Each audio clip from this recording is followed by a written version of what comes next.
one knows how or why, but some 4,000 million years ago, the planet Earth came into being. In that time, life has evolved on its surface and beneath its waters and in its skies.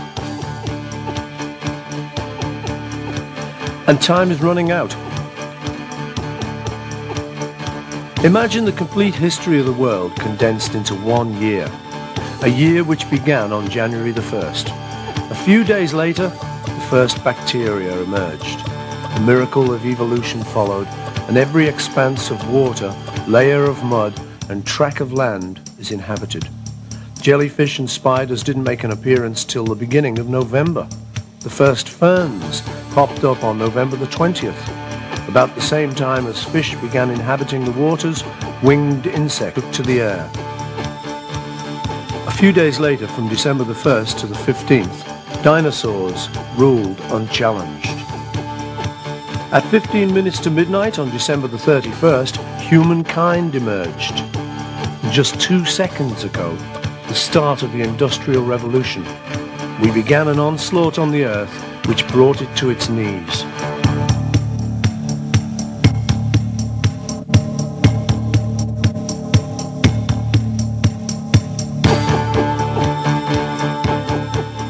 The environment is a finely woven mantle, which is beginning to unravel before our eyes, and meat eating carries much of the blame.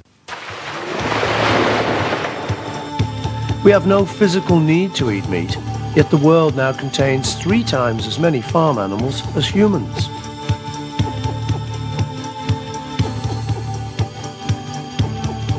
Livestock have huge appetites for grass and corn and wheat, so much so that nearly 80% of all agricultured land in Britain is used to support them. It takes as much as 10 kilograms of vegetable protein to produce 1 kilogram of meat. The most wasteful recycling program ever devised. So demanding are they that the soil is pushed beyond its capacity to cope, force-fed on a diet of pesticides and fertilizers. Pesticides are poisons used to kill seeds, insects and fungi. They can and do kill humans. We know that they destroy species other than those that they are aimed at and can upset the natural balance of ecosystems. We know that they increase in concentration as bigger creatures eat smaller creatures. The water bird, like the grebe, at the top of the food chain, can have pesticides in its body 80,000 times stronger than those in the water in which it lives. We know that 50 of the chemicals used are suspected of causing cancer. We know that meat contains about 14 times more residues than vegetables. There are pesticide traces in almost all the food we eat. We know that without the need to feed animals, farmers could return to crop rotation. They could farm organically and turn their backs on these nerve gas derivatives.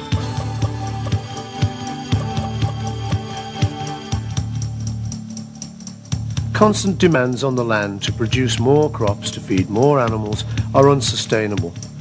These hyped up production levels can be achieved only temporarily by swamping the soil with expensive nitrogen-based fertilizers. Some nitrogen runs into rivers, spurring the growth of algae, boosting the growth of bacteria and choking all life from the water.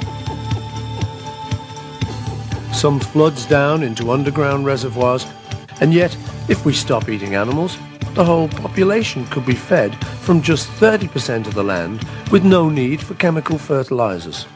It would breathe again, regenerate itself, recover its health.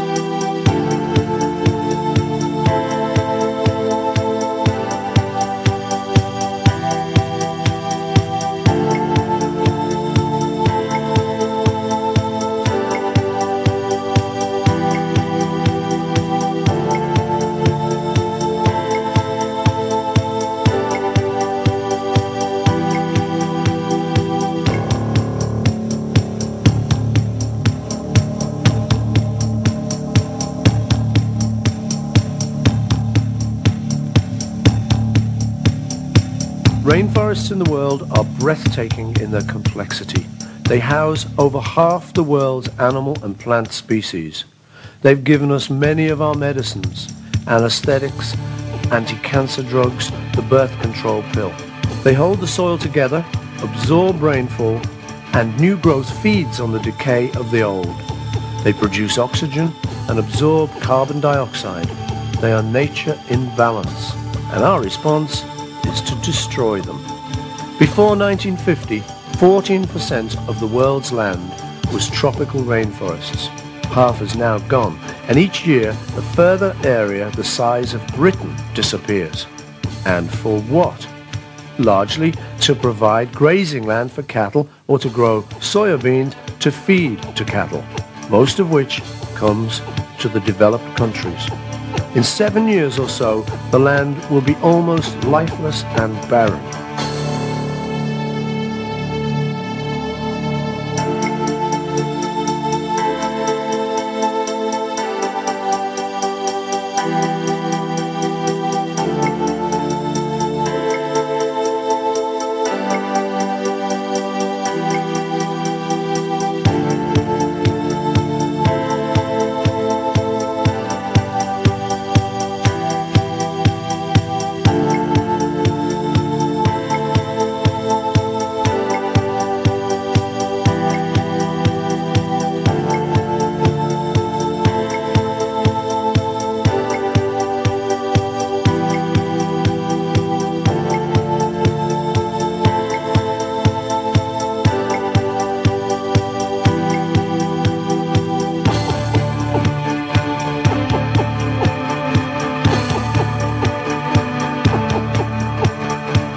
In 1989, the crew of a spacecraft watched a smoke cloud from thousands of fires spread across 1 million square miles of Amazonia.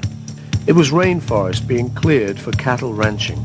With the burning of vegetation, huge reservoirs of stored carbon dioxide are unlocked, released to float upwards and provide yet more insulation to prevent heat escaping from the earth. When the cattle arrive, each one belches out 60 litres of methane every day, adding another twist to the spiral. Together, burning and belching provide the second largest contribution to the greenhouse effect.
The United States, the world's largest consumer of meat, has lost 1/3 of all its topsoil.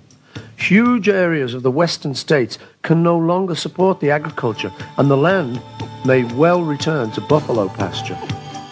Underground water supplies are depleted faster than they can be replenished with rain. The soil ceases to provide even grazing, and as they do, they consume more water in new places. Livestock's demand for water is as destructive as its demand for food. In the case of beef grown on irrigated pastures, 12 times as demanding as vegetables. In Britain, nearly a half of all arable land is now at risk of erosion as intensive farming destroys the very structure of the soil.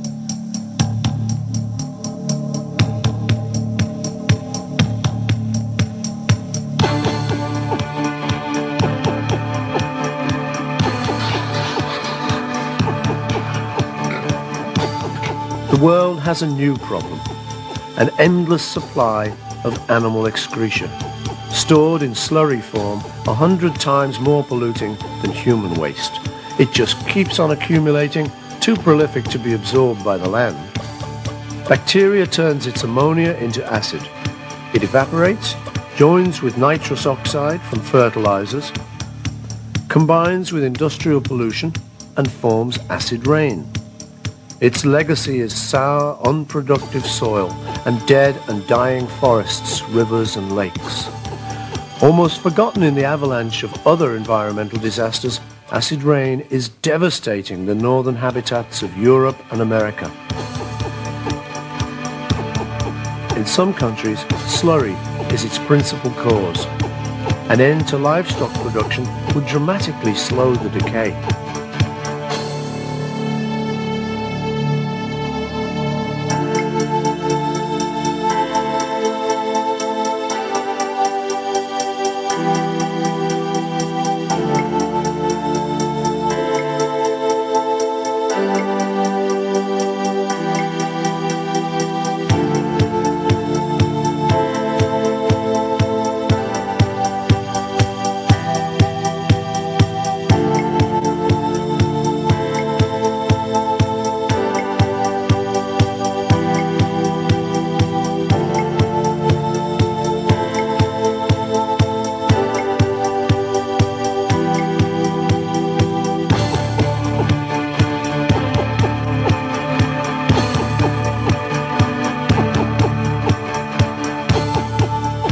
Trawlers and seine netters cross the world's oceans, scooping out increasing numbers of ever smaller fish. Heavy trawl boards smash their way across the ocean floor, destroying everything in their path. Every year, more countries scramble to join the killing fields of tuna drift netting, and with each net go the lives of more whales and dolphins, rays and seabirds, turtles and sharks.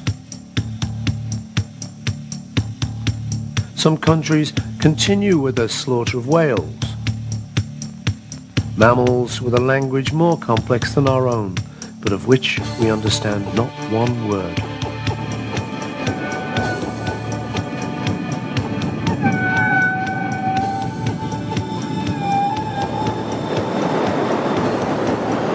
Intensive factory farming has also come to the seas of Europe. It is salmon, mysterious, migratory creatures which are the chosen captives. It is like caging swallows. Crammed into cages, they can only survive with the use of antibiotics and pesticides and are made marketable by colouring their flesh with an additive banned in the USA. And to feed these imprisoned creatures, the seas are trawled for other fish, industrial fish. £5 to produce 1 pound of salmon meat. PCBs are industrial chemicals, some of the most poisonous substances known. These now infect almost the whole of the ocean's food chain.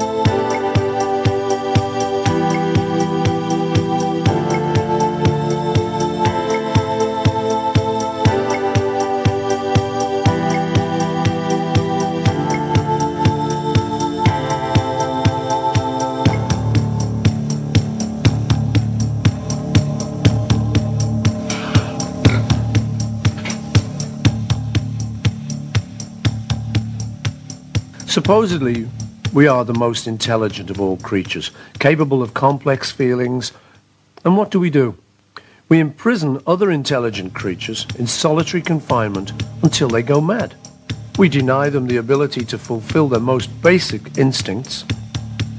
We treat their living, feeling young as inanimate commodities, and then we eat them.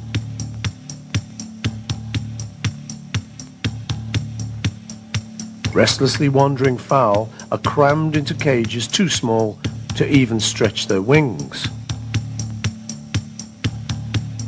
All are quickly fattened in damp, dark sheds, often crippled by their ballooning weight, and all face the same end in an automated production line, and then we eat them.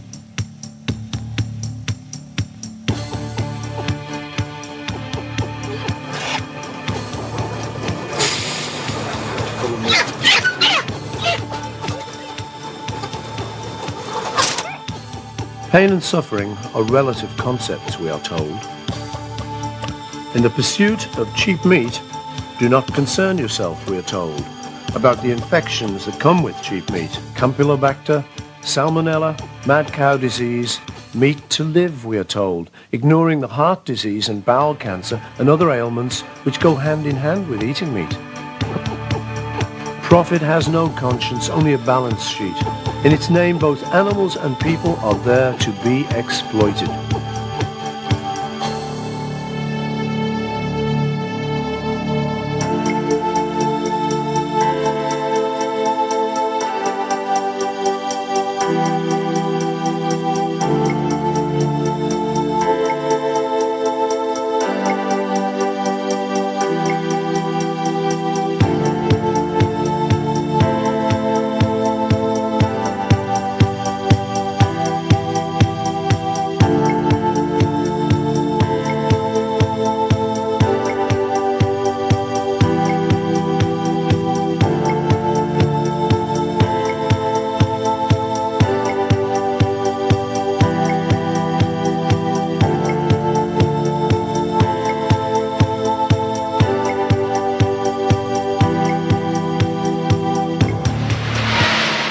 In the last 2 seconds of our evolutionary year, we have destroyed and poisoned in a rate unknown in the history of the Earth. Growth and consumption have caused the problem, yet we are told that even more growth and consumption can cure it. Are we any richer, any happier, any more ennobled for all the death, the pain and the destruction?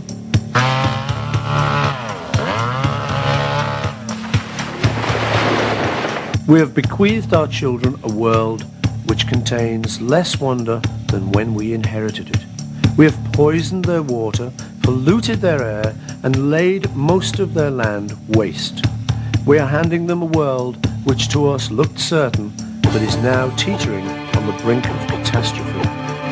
And still governments do nothing, but you can. Simply by giving up meat, poultry, fish and slaughterhouse byproducts, you'll make an immediate contribution to ending the pain, the cruelty and the destruction. Stop the killing by becoming vegetarian. You have the choice.